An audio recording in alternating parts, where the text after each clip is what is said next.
minimal Muhammadiyah Sumatera Utara,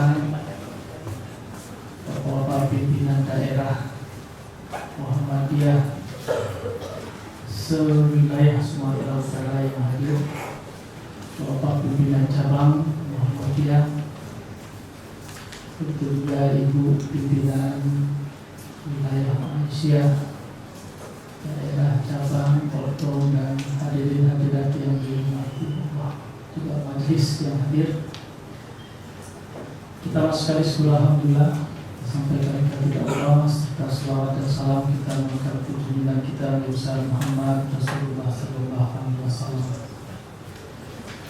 Saya diberi kesempatan untuk menyampaikan kepada kita bahan dialog, jadi yang akan kita dialogkan. Jadi ada persoalan di masyarakat yang saat ini kita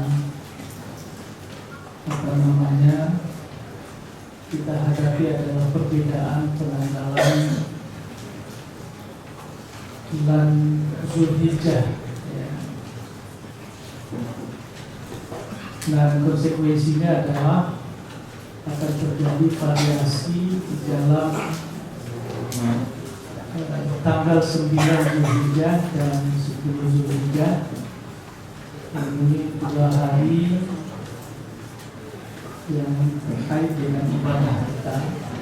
Satu puasa Arafah, dan satu lagi Idul Adha bagi kita yang tidak terlibat dalam pelaksanaan ibadah haji. Nah, saya akan mulai penyampaian materi atau bahan dialog kita ini dengan sumber ajaran menurut Muhammadiyah. Ya, sumber ajaran Islam itu adalah Al-Quran dan As-Sunnah Al-Maqbulah. Ini anggaran dasar Muhammadiyah dan juga sekaligus keputusan Munas Tarjih yang ke-27 tentang manhaj tarjih tahun 2000 yang lalu.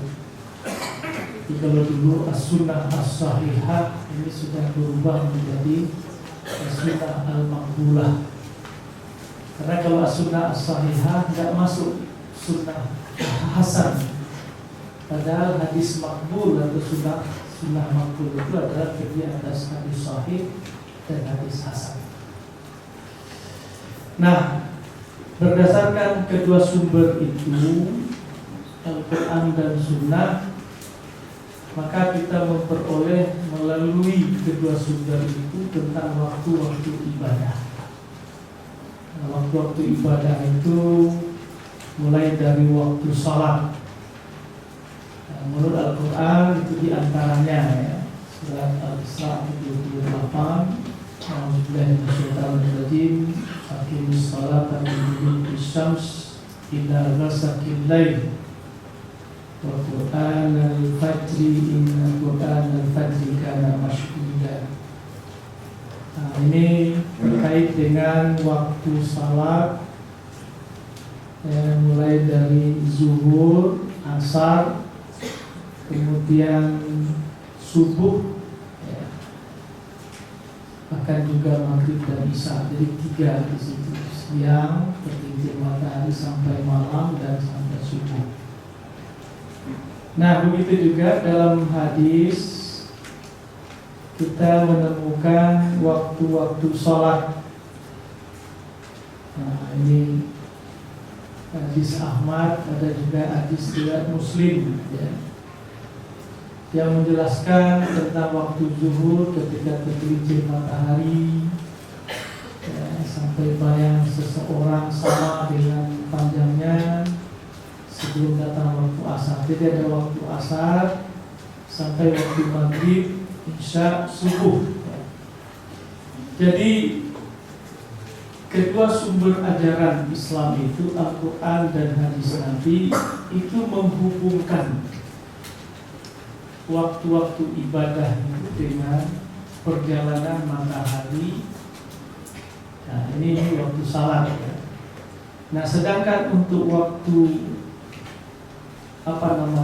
ibadah puasa dan juga ibadah haji itu dihubungkan dengan bulan, perjalanan bulan. Jadi ya kita temukan di dalam Al-Quran surat Al-Baqarah, Syahrul Ramadan alladzi unzila fihi al-Qur'an hudan lin-nas wa bayyinatin minal huda wal furqan faman syahida minkum syahra falyasum. Nah, siapa yang menyaksikan kehadiran bulan Ramadan itu hendaklah dia mempuasakan. Kemudian di dalam hadis Nabi secara eksplisit beliau memerintahkan sumu li ru'yati wa aftiru li ru'yati. Fa in ghubbiya 'alaikum fa akmilu iddata sya'bana 30. Ada redaksi lain faqduru lahu fa akmilul iddata 30. Jadi ini kita melihat baik itu untuk waktu sholat yang hubungannya dengan perjalanan matahari dan waktu puasa. Nanti kita lihat mengenai Zulhijjah, ya, seperti Rasulullah menyebutkan, ya, dalam hadis yang diriwayatkan oleh ini Muslim ini, ya, "Iza ra'aitum hilala Zulhijjah wa arada ahadukum an yudahhiya falyumsik an sya'bihi wa azfarihi." Jadi pesan yang kita ambil adalah bahwa ibadah-ibadah itu menurut informasi Al-Quran dan juga hadis Nabi waktunya dihubungkan dengan perjalanan matahari dan perjalanan bulan.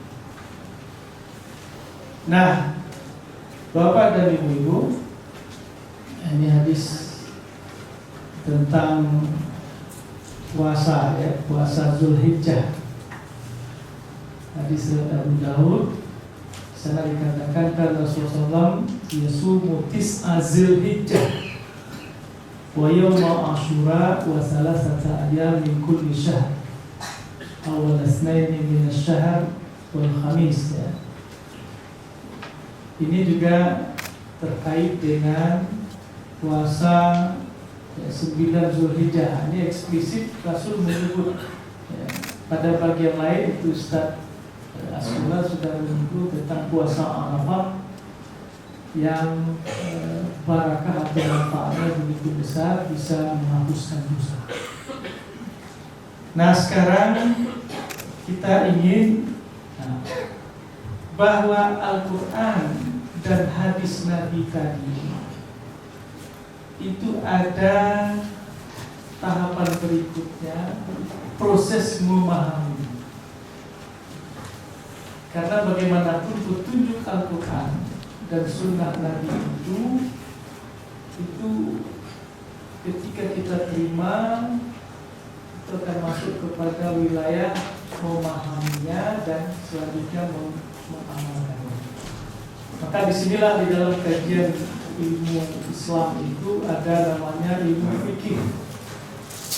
Nah, saya ingin sedikit menyampaikan kepada kita bahwa fikih itu pada dasarnya pemahaman yang dihubungkan, ya, kepada dalil-dalil syarak yang melahirkan ketentuan-ketentuan hukum. Saya sebutkan di sini dalam istilah, ya, ulama fikih. Fikih itu adalah al-ilmu bil ahkam syar'iyyah al-amaliyah al-muktasab min adillatiha tafsiriyah, yaitu pengetahuan tentang hukum-hukum syara yang amali. Yang amali itu yang diamalkan. Ada juga yang diyakini, al-i'tiqadi, itu bukan fikih, itu ilmu kalam, ya. Al-muktasab min adillatiha at-tafsiriyah, yang dihasilkan, yang dirumuskan dari dalil-dalilnya yang tafsiri. Nah, dalil-dalil tafsiri itu apa? Adalah ayat per ayat di dalam Al-Quran yang mengandung hukum, atau hadis per hadis dari hadis-hadis Nabi yang mengandung hukum. Jadi kadang-kadang disebut dalil yang rinci, ketika dikejar apa dalil yang rinci itu, banyak orang yang kadang-kadang tidak tahu. Bahkan sampai ke level S3 hukum Islam pun. Kalau saya masuk, ada hadis ahkam di S3 hukum Islam di pasal 7 ketika masuk ke wilayah al-adillah at-tafsiliyah, mana dalil yang rinci itu, masih banyak yang tidak tahu. Jadi ayat per ayat yang mengandung hukum, karena tidak seluruh ayat Al-Quran itu mengandung hukum. Nah, pengetahuan dan pemahaman terhadap ayat dan hadis itulah yang dinamakan dengan fikih. Maka ini berpotensi terjadinya variasi, tergantung siapa yang melakukan proses pemahaman dan perumusan hukum.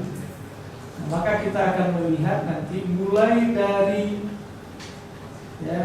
masa sahabat sampai kepada masa ulama-ulama imam mazhab, pemahaman terhadap ayat dan hadis Nabi itu akan berpotensi variasi. Bahkan sahabat yang langsung mendengar hadis dari Nabi pun ketika mengamalkannya itu bisa terjadi variasi. Nanti kita akan kemukakan contohnya. Kita lanjutkan. Nah, Bapak dan Ibu, mengapa kemudian terjadi perbedaan? Ini mungkin sedikit kita sampaikan. Di dalam memahami hukum atau di dalam fikih itu sendiri.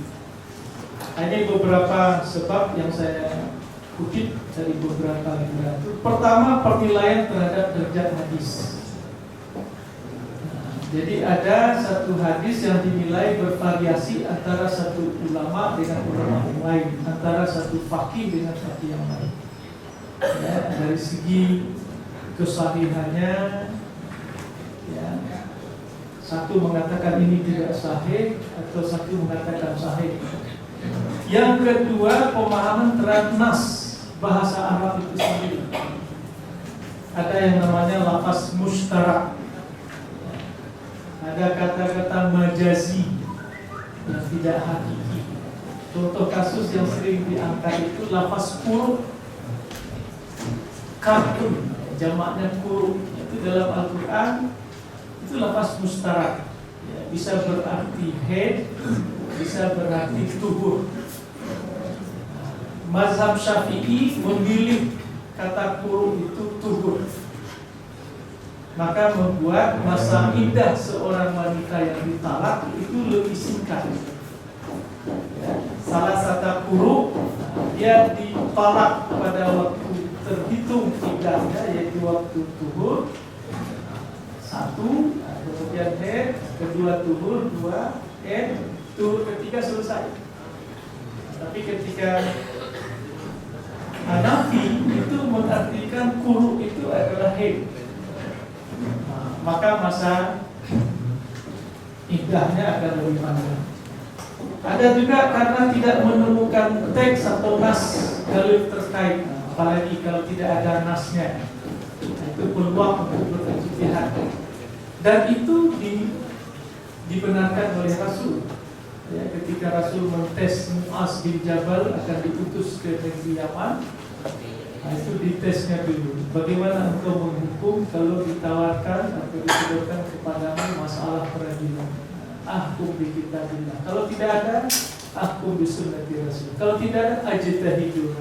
Nah, ketika sampai pada posisi ijtihad,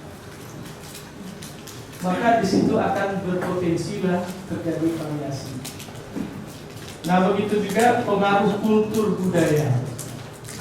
Nah, seperti Imam Syafi'i, Bapak dan Ibu, itu ketika beliau di Irak, itu beliau melakukan perumusan hukum, lahirlah fatwa-fatwa beliau. Nah, fatwa-fatwa beliau itu terhimpun dalam Qaul Qadim, pendapat lamanya. Ketika beliau pindah ke Mesir, situasi konteks geografis itu berbeda, maka pada saat itu lahirlah fatwa-fatwa baru yang kadang-kadang merevisi fatwa lama. Maka jadilah kaum jadid Kemudian metodologi pengistinbatan hukum. Adanya al-adillah al-mukhtalaf fiha. Dalil-dalil yang diperselisihkan, seperti istislah, maslahah masalah, seperti istihsan, sadrul zari'ah, ya, dan lain sebagainya. Itu membuat terjadi perbedaan pendapat. Kemudian metodologi, ya, perselisihan tentang ilat dari suatu hukum, itu juga perbedaan dalam penyelesaian nas-nas yang saling bertentangan, ta'arud al-adillah. Nah, ketika ada dua nas yang berbeda atau bertentangan, ta'arud dalam usul fikih disebut ta'arud al-adillah. Kalau dalam istilah ilmu hadis disebut mukhtalifil hadis atau ikhtilaful hadis. Nah, ini antara Syafi'iyah dengan Hanafiyah itu berbeda, memberikan solusi terhadap dua dalil yang bertentangan. Nah, Bapak dan Ibu, saya ingin kemukakan sedikit ini masalah hadis, terutama hadis yang terkait dengan ketentuan bulan apakah puasa atau Zulhijjah. Nah, hadis Nabi itu, Bapak dan Ibu, itu turun tidak hampa dari konteks lingkungan budaya, ya, politik, ekonomi, sistem nilai yang ada pada saat itu. Jadi sebuah hadis itu akan lahir, ya, dipengaruhi oleh konteks. Lahirlah perkataan qauli Nabi, lahirlah fi'li Nabi, lahirlah takririnya. Itulah yang menjadi pesan atau teks hadis, dan kemudian menjadi matan hadis. Nah, seorang pensyarah atau penafsir, ya, yang di sini itu, dia ketika ingin memahami makna hadis itu, dia tidak harus melihat teks ini saja. Dia harus melihat dulu bagaimana konteks ketika, ya, hadis itu lahir. Nah, sesudah itu bagaimana perubahan konteks itu. Nah, faktor pengubah itu bisa perubahan bahasa, sosial budaya, majas, inovasi, dan ilmu teknologi. Nah, ketika sudah dipahami bagaimana konteks ketika lahir, sudah terjadi perubahan, maka seorang pensyarah itu bisa memberikan makna yang pas terhadap hadis Nabi. Kalau tidak, nah, maka kita akan menemukanlah pernyataan-pernyataan adanya hadis yang sudah expired, ada yang kadaluarsa. Karena kita masih menghubungkan teks itu dengan konteks masa lalu, dan dihubungkan dengan konteks, langsung dihubungkan dengan konteks masa kini tanpa menghubungkan dengan konteks ketika dia lahir.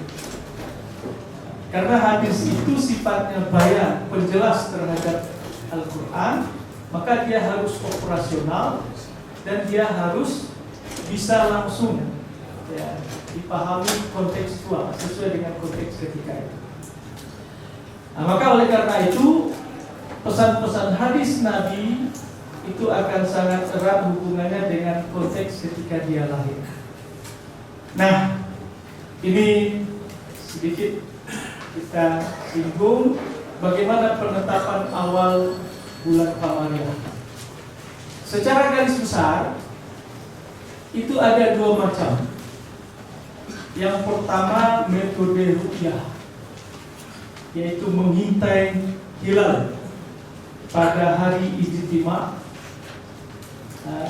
hari ke-29 bulan yang berjalan, di mana pada sorenya hilal itu bisa terlihat, maka keesokan harinya adalah dinyatakan sebagai bulan baru.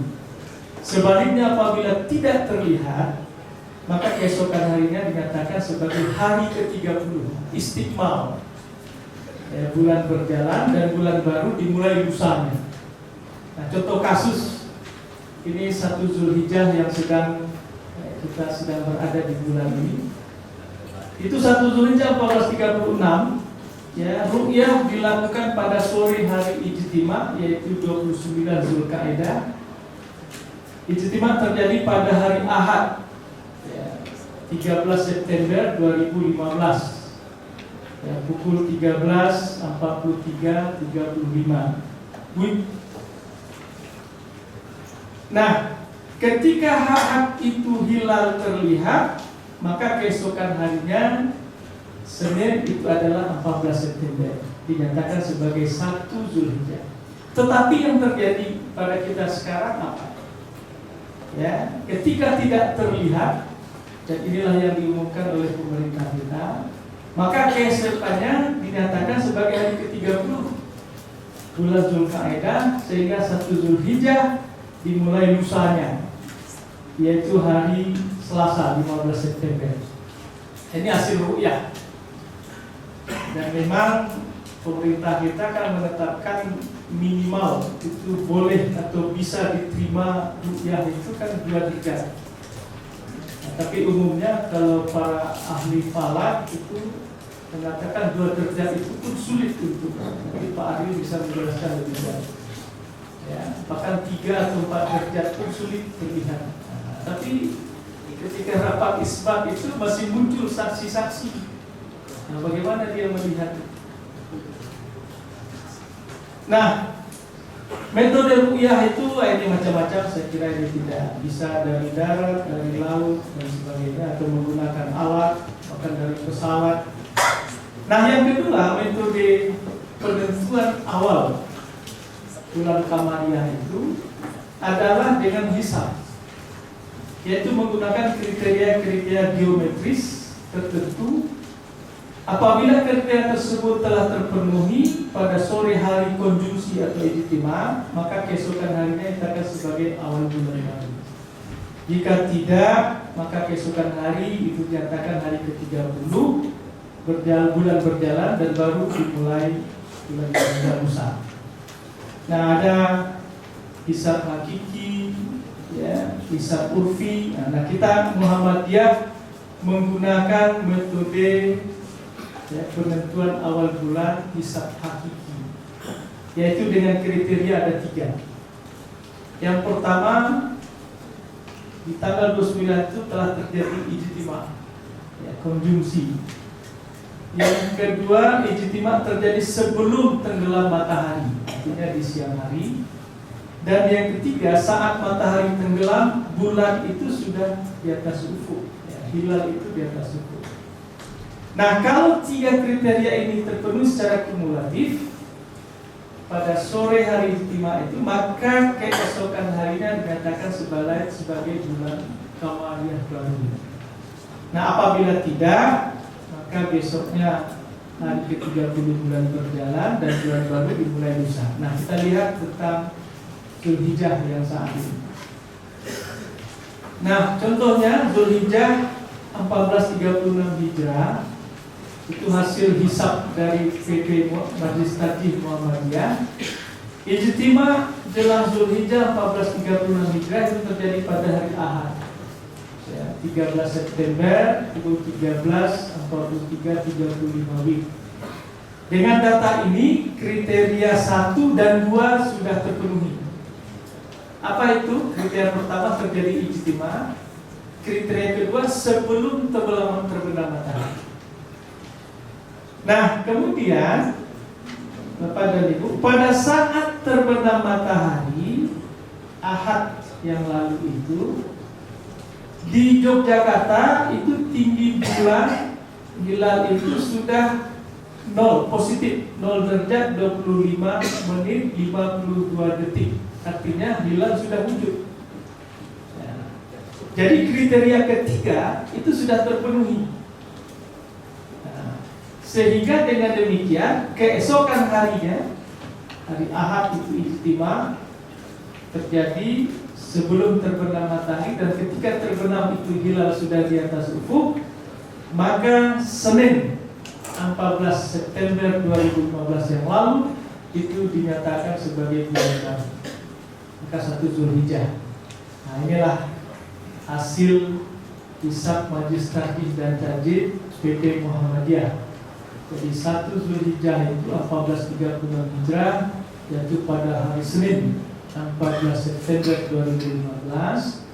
Hari Arafah 9 Zulhijjah itu terjadi pada hari Selasa 22 September 2015 dan Idul Adha 10 Zulhijjah itu hari Rabu 23 September 2015. Nah, kita lihat apa keuntungan menggunakan hisab. Itu sekurangnya ada 4. Dapat memastikan tanggal itu jauh hari ke depan. Jadi kalau mau buat kalender ya dengan hisab. Kalau dengan ru'yah kita tidak punya kalender. Karena untuk menentukan tanggal 1 itu harus tunggu tanggal 29. Setiap bulan harus begitu. Kecuali, Bapak dan Ibu di Indonesia ini, kecuali 1 Muharram. 1 Muharram itu sama kita. Muharram, 1 Safar sama.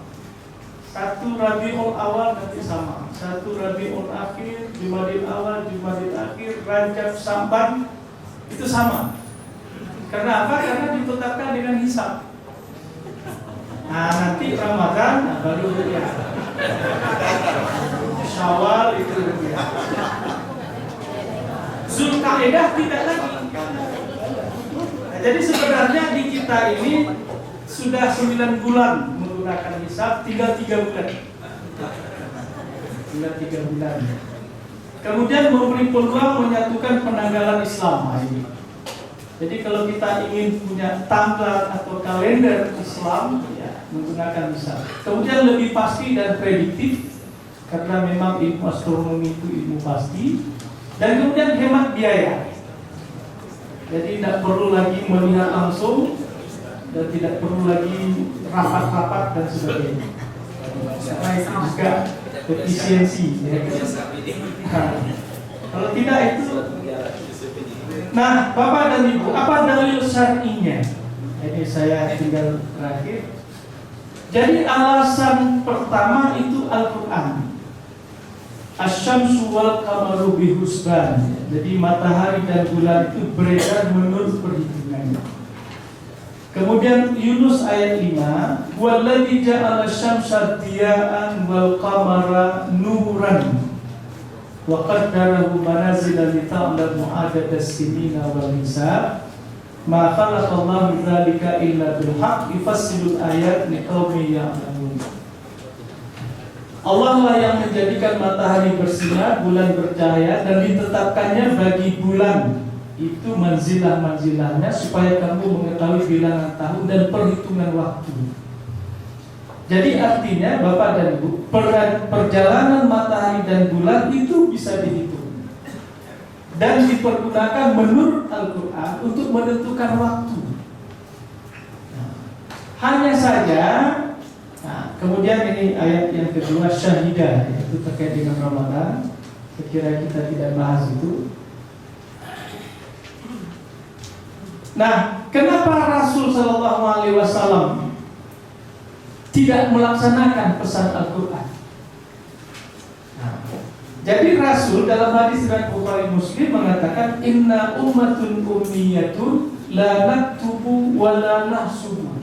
Kami ini umat yang ummi, belum terampil menulis dan belum terampil menghitung.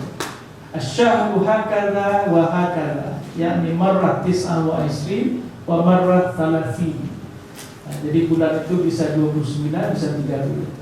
Jadi artinya hadis ini menunjukkan Rasul itu uzur, terhalang untuk menggunakan hisab. Padahal hukum yang dinyatakan dalam Al-Quran surat Yunus 5 tadi itu melalui perhitungan perjalanan matahari dan bulan. Jadi kalau begitu dari perspektif fikih, ya, maka hukum pokoknya itu adalah hisab, menghitung perjalanan matahari dan bulan. Tapi karena uzur terhalang, maka ru'yah. Ru'yah itu hukum rukhsah namanya. Jadi hisab itu hukum azimah, maka ru'yah itu hisab apa? Rukhsah, keringanan. Nah, keringanan ini itu hanya bisa dilakukan ketika halangan itu ada. Ketika halangan itu tidak ada, maka sekitar pada dinasti Bani Abbasiyah, ya, terutama pada pemerintahan Al-Ma'mun, itu sudah terjadi gerakan penerjemahan karya-karya Yunani, India, dan sebagainya, sehingga ditemukan ilmu astronomi. Maka pada saat ilmu astronomi sudah ditemukan, itu perjalanan matahari dan bulan bisa dihitung. Maka oleh karena itu bisa ditentukan kapan. Jadi dalam hadis dan ayat yang kita kemukakan di awal, sebenarnya Al-Quran dan hadis itu juga menginformasikan waktu-waktu ibadah itu dihubungkan dengan perjalanan matahari dan bulan, termasuk salat. Jadi pada masa Rasul, yang ru'yah itu bukan hanya melihat bulan, tetapi ketika melihat terbit fajar, tergelincir matahari, dan juga terbenam matahari, itu juga ru'yah. Disuruh dulu Bilal lihat, sesudah nampak baru azan subuh. Apakah sudah terbenam matahari, baru azan maghrib. Apakah sudah hilang syafaq merah, pancaran sinar matahari yang terbenam tadi, salat isya. Nah, kalau perintah itu sebenarnya diperintahkan Rasul. Apa kata Rasulullah? Wasallu kama ra'aitumuni usalli. Salatlah kamu seperti kamu melihat aku salat. Termasuk dalam menentukan waktu-waktu salat. Nah, jadi kalau konsisten menggunakan ru'yah, ini akan repot kita. Ya, mau subuh dulu lihat.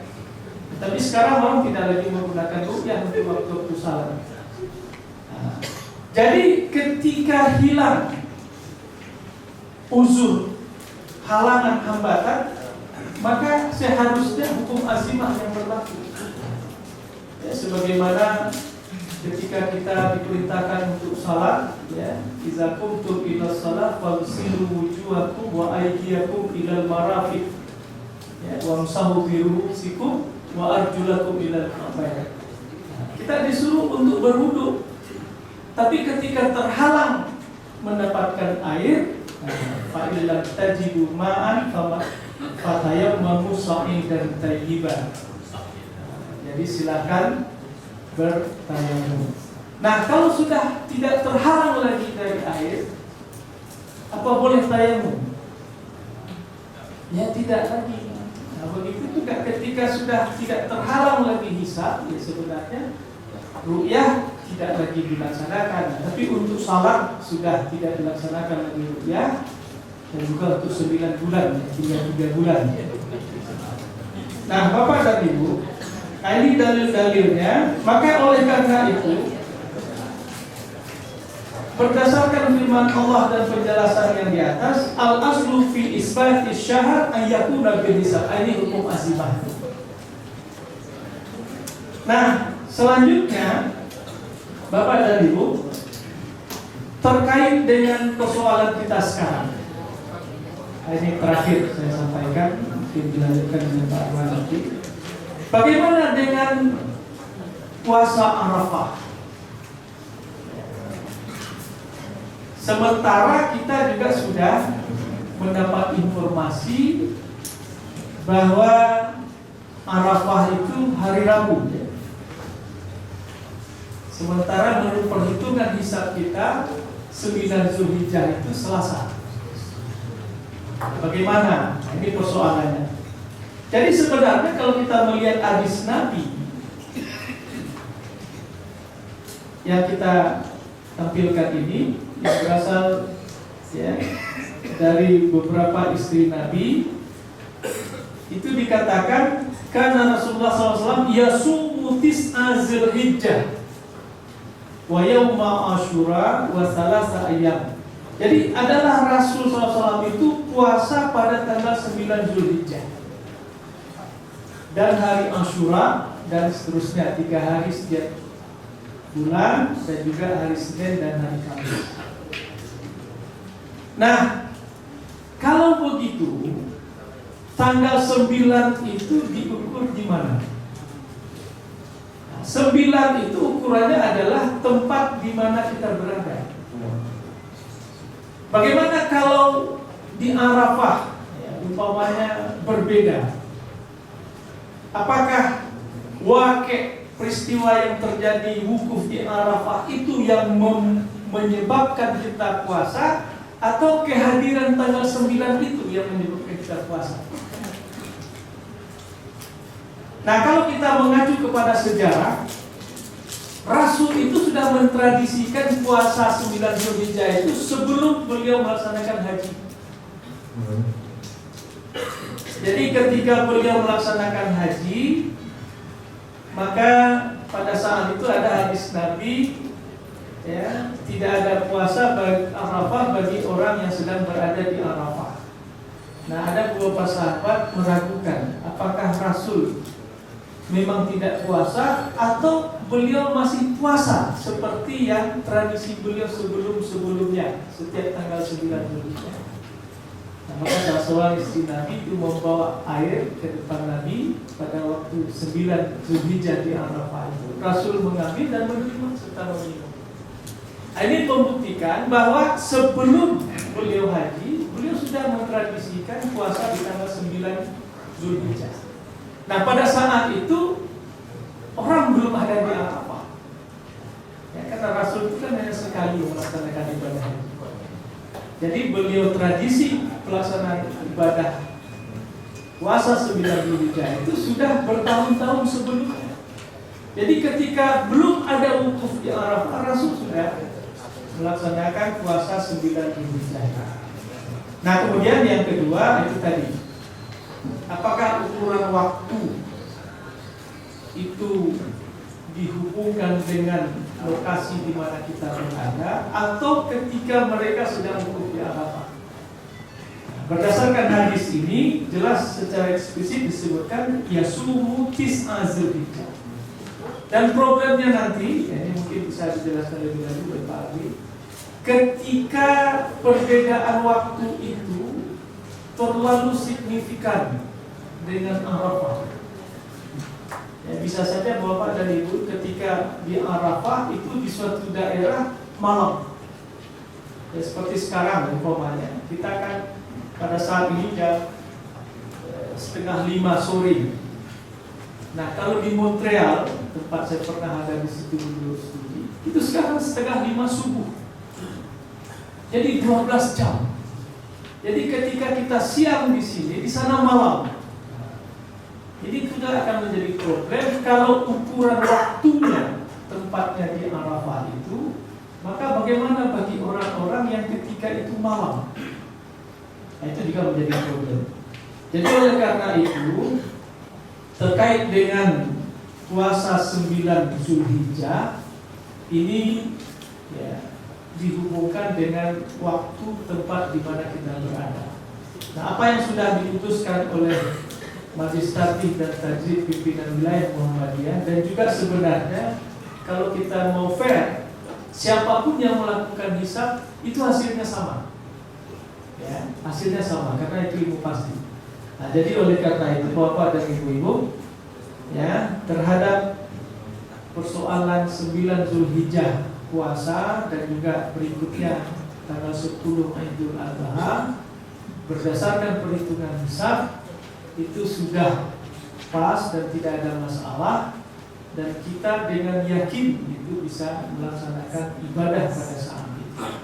Nah, mudah-mudahan sesudah ini ada dialog menambah keyakinan kita agar kita tidak ragu untuk melaksanakan dua bentuk ibadah ke depan yang sebentar lagi akan kita laksanakan. Saya kira demikian, mungkin waktu kita berlebih. Jadi mohon maaf kali 15 menit. Assalamualaikum warahmatullahi wabarakatuh. Tadi karena Bismillahirrahmanirrahim. Assalamualaikum warahmatullahi wabarakatuh. Alhamdulillah wassalatu wassalamu ala Rasulillah wa ala alihi wa sahbihi wa mawala. Yang saya hormati dan muliakan Bapak Rektor Unsu, yang saya hormati segenap pimpinan dan atau pengurus PWM, PDM dan PCM yang hadir di kesempatan kali ini, Prof. Nawir yang saya hormati, Ustaz Askolan, Bapak Ibu hadirin dan hadirat yang saya hormati dan muliakan. Terima kasih atas kesempatan yang diberikan kepada saya, dan saya tidak berpanjang mukadimah dan to the point pada inti persoalan yang kita bicarakan.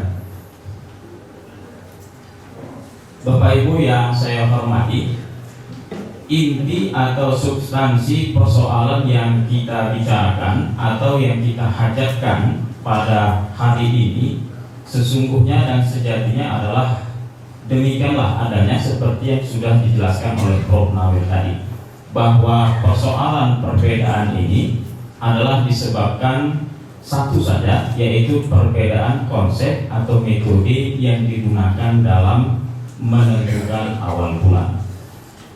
Jika kita klasifikasi, ada beberapa aspek sesungguhnya yang menjadikan atau yang melatar belakangi berbedanya kita, khususnya Muhammadiyah dengan pemerintah Arab Saudi. Dimulai dari aspek astronomis, aspek geografis dan matematis, aspek kronologis atau historis, dan tentu saja adalah aspek fikih atau cara pandang fikih kita selama ini. Yang paling utama dan terutama sesungguhnya adalah dari sisi astronomis atau perspektif astronomis terkait dengan persoalan penentuan awal bulan. Seperti sudah dijelaskan oleh Prof. Nawir tadi, bahwa data-data ijtima atau konjungsi yang telah dikemukakan tadi menjelaskan kepada kita demikianlah adanya persoalan ini, demikianlah realita perbedaan tersebut. Jika kita analisis sekali lagi, ijtima atau konjungsi, adalah proses atau fase segarisnya bumi, bulan, dan matahari, atau segaris bujurnya bumi, bulan, dan matahari yang ia menjadi batas pergantian hari dan atau bulan di dalam Islam, yang standarnya adalah pada waktu maghrib atau pada waktu terbenam matahari, yang fasenya atau periodenya adalah 29 hari, 12 jam, 44 menit, dan 2,8 detik.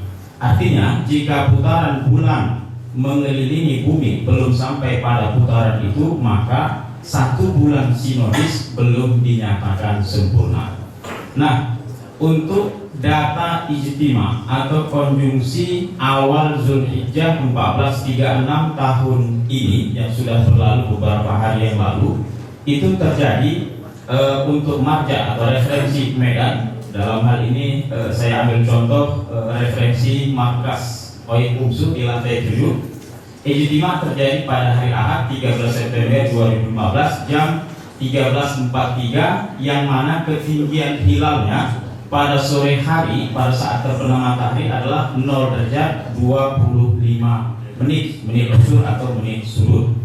Kemudian kita bandingkan dengan data ijtima atau konjungsi yang terjadi di Arab Saudi. Dalam hal ini saya ambil contoh kota Makkah Al-Mukarramah, juga terjadi pada hari yang sama 13 September 2015 jam 9.41, 4 jam sebelumnya, karena selisih kita dengan Arab Saudi itu adalah 4 jam. Nah, ketinggian hilal atau bulan pada saat terbenam matahari sore harinya adalah 0 derajat 57 menit. Jadi dari data ijtima atau konjungsi ini kita bisa memahami secara jelas inilah penyebab berbedanya kita, yang didukung lagi, ditopang lagi oleh karena konsep yang digunakan berbeda. Arab Saudi kita tahu seperti sudah dijelaskan oleh Prof. Nawir tadi, menggunakan konsep yang tunggal, yaitu ru'yat murni atau ru'yat faktual atau ru'yat bil fi'li. Artinya sama sekali tidak mengakomodir perhitungan atau hisab, sains dan teknologi dan lain sebagainya. Dalam prakteknya memang pemerintah Arab Saudi selalu menerjunkan peruqyat ke lapangan, baik di Ramadan, Syawal maupun Zulhijjah, tanpa ada klarifikasi, verifikasi terhadap kualitas laporan yang diberikan. Artinya selama si peruqyat itu berani dan siap disumpah dan dia menyatakan benar akan kesaksiannya, walaupun secara astronomis matematis tertolak, maka kesaksiannya tetap diterima. Dan inilah realita yang terjadi sampai hari ini. Ada penelitian yang sudah dilakukan dalam kurun sekitar 100 tahun, praktek ruqyat yang dilakukan di Arab Saudi yang 60% bahkan lebih itu hasil rukyatnya itu bertentangan dengan hisab atau sains dan teknologi modern. Artinya dari sisi keautentikan hasil rukyatnya memang itu selalu bermasalah. Tetapi kita tidak bisa memungkiri bahwa inilah konsep atau metode yang digunakan oleh pemerintah Arab Saudi sampai dengan hari ini.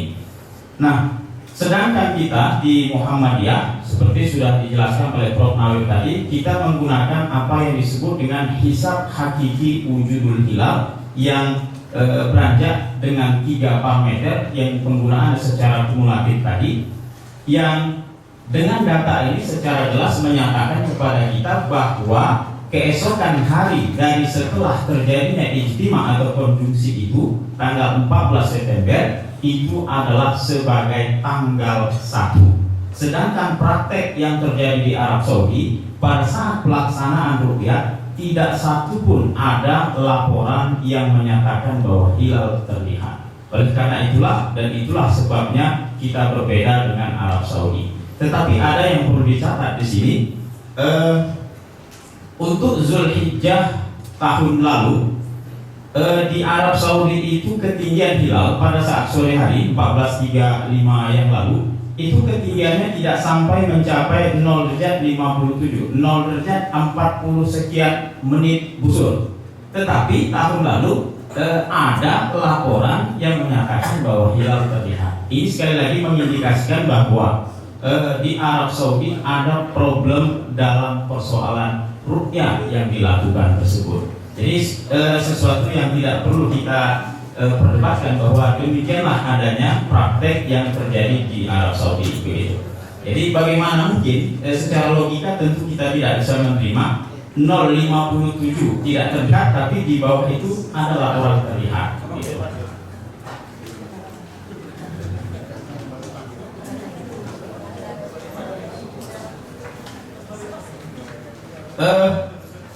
Sebab perbedaan itu setidaknya bisa kita kalkulasi menjadi 3 poin besar, Bapak Ibu sekalian. Yang pertama adalah kenapa kita berbeda dengan Arab Saudi secara umum.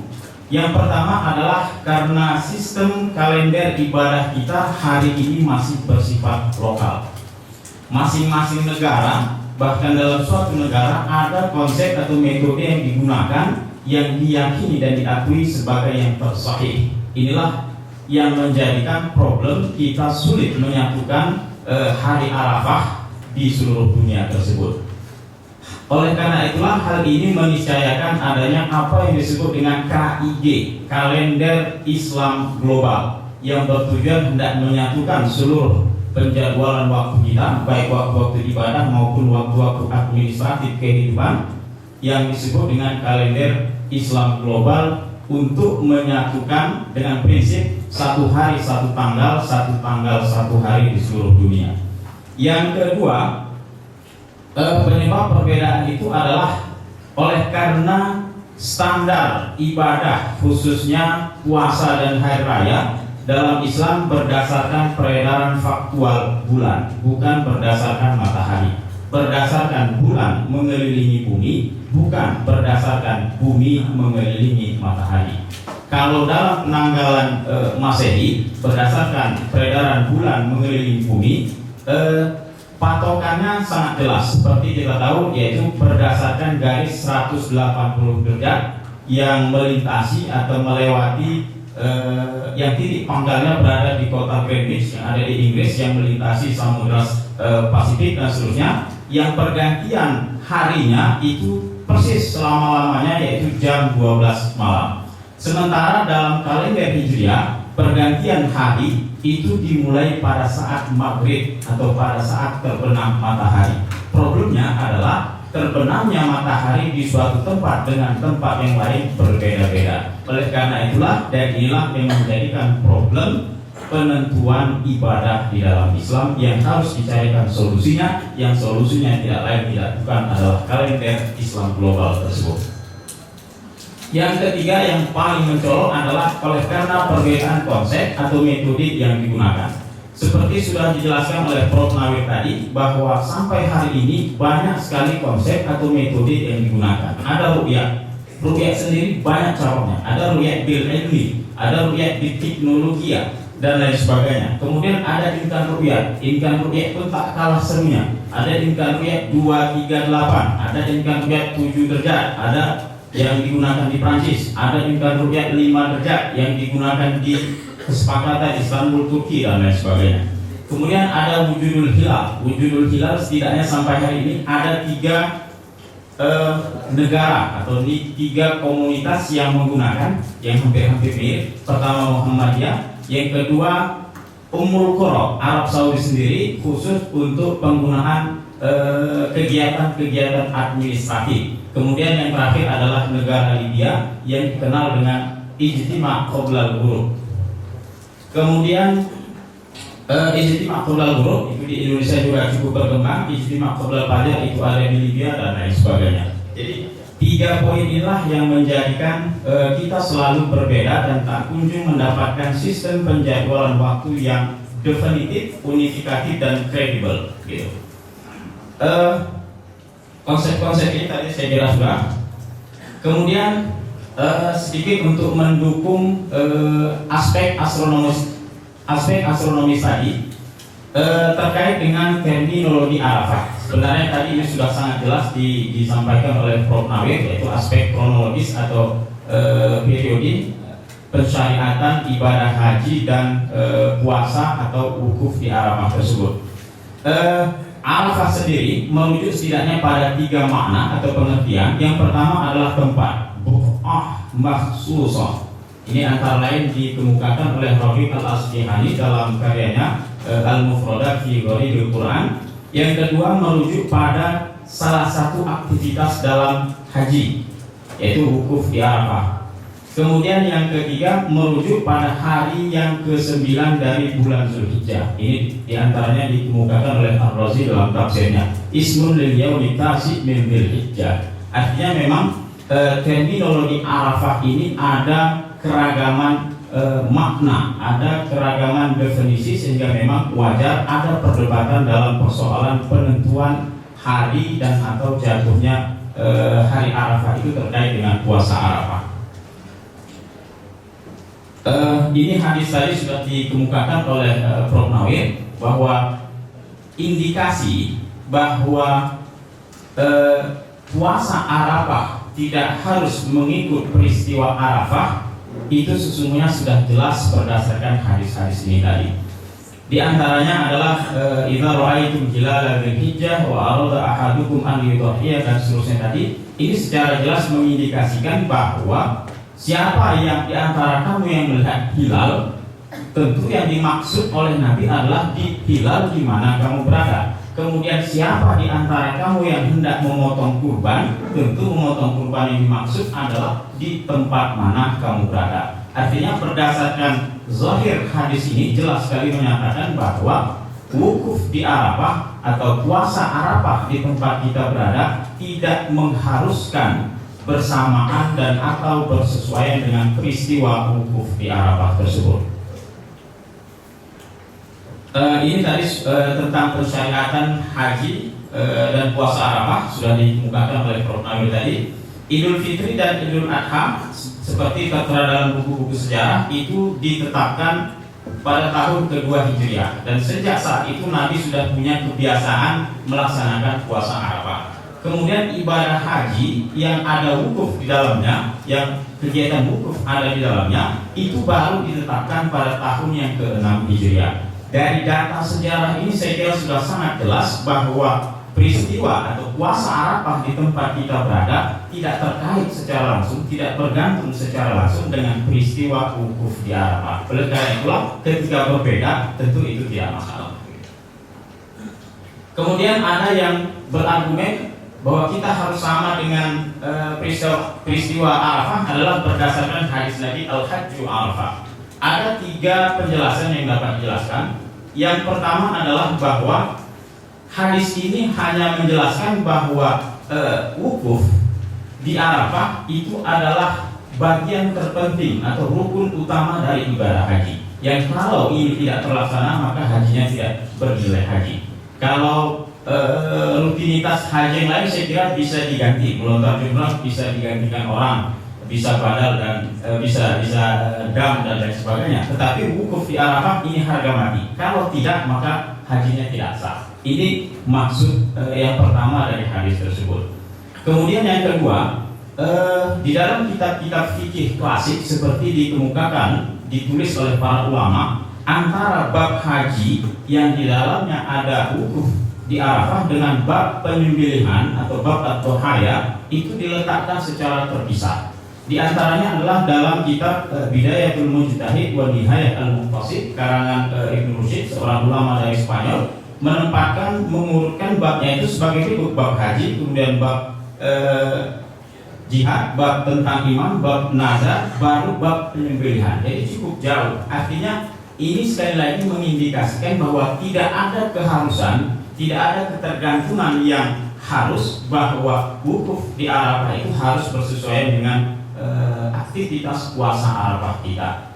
Artinya ini sekali lagi menegaskan kepada kita bahwa patokan kita berpuasa di tempat kita berada adalah berdasarkan tanggal 9, bukan berdasarkan peristiwa Arafah tersebut.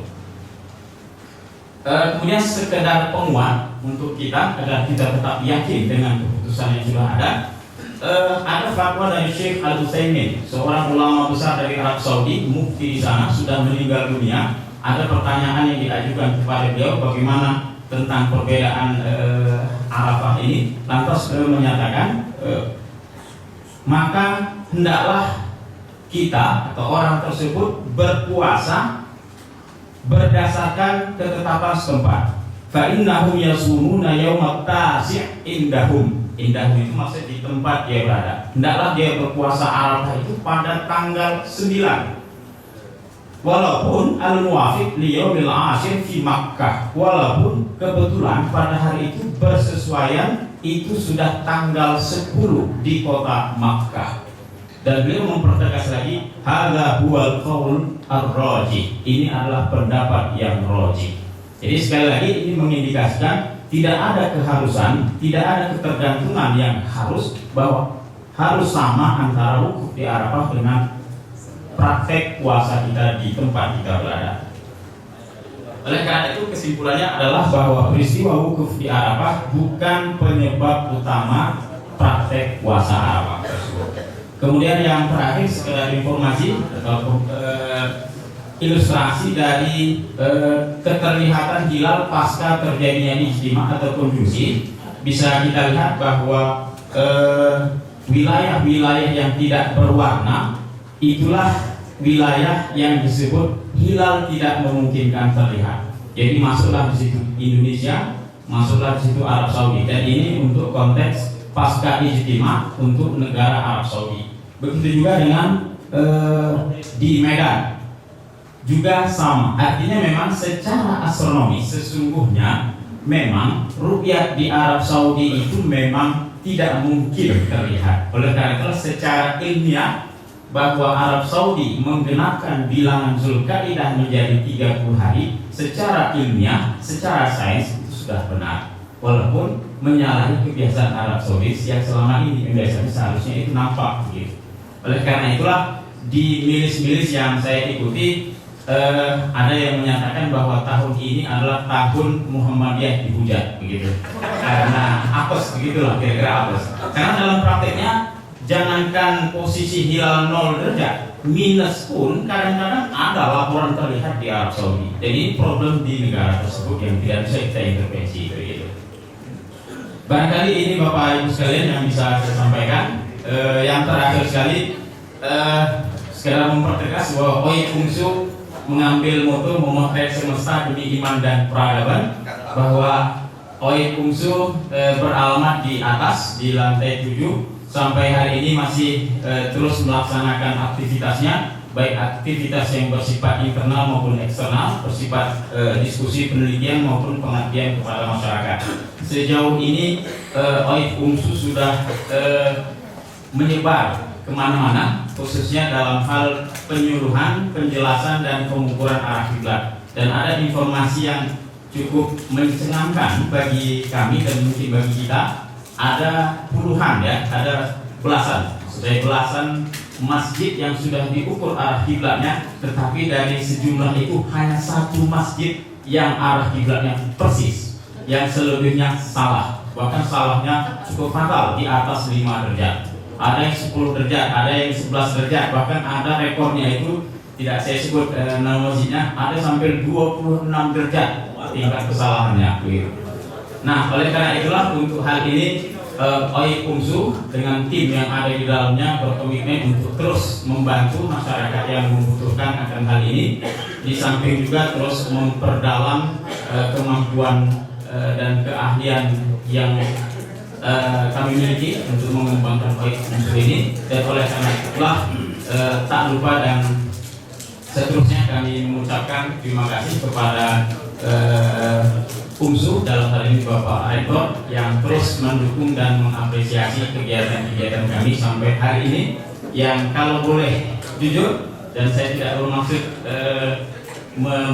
meninggikan Pak Rektor karena dia hadapan, tetapi maksud jujurnya sampai hari ini surat atau pengajuan yang diajukan itu selalu dikabulkan, tidak pernah ditolak. Paling lama agak ditunda sedikit. Jadi oleh karena itu sekali lagi kami dari segenap yang berperan di OIF ini mengucapkan terima kasih kepada Bapak Rektor. Mudah-mudahan kami terus bisa berkiprah untuk memberi pencerahan kepada masyarakat, kepada warga persyarikatan dalam hal ilmu falak atau ilmu astronomi yang berkaitan dengan ibadah ini. Ini barangkali yang bisa saya sampaikan. Saya kembalikan kepada Ustaz Aswalan. Assalamualaikum warahmatullahi wabarakatuh. Terima kasih kepada dua